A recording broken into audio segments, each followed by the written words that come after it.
Hi, in front of me is Samsung Galaxy M34 and today I would like to show you how you can use one-handed mode.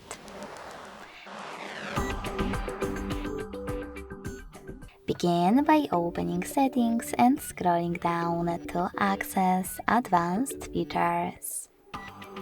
Then click on one-handed mode and tap on the switcher at the top to activate it. Now tap on one of those options to decide if you wish to reduce display size with gesture or a button. Then follow all of those instructions below your chosen method. In my case, double tap the home button. So when I do that, as you can see, one-handed mode is on. If you wish to go back to the standard size one, click on this blurry area or click on home button twice.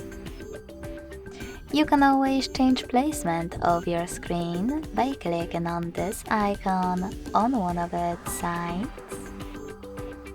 or holding this line at the top and dragging it. Thanks so much for watching. If you enjoyed this video, don't forget to leave a like, comment and subscribe. Bye!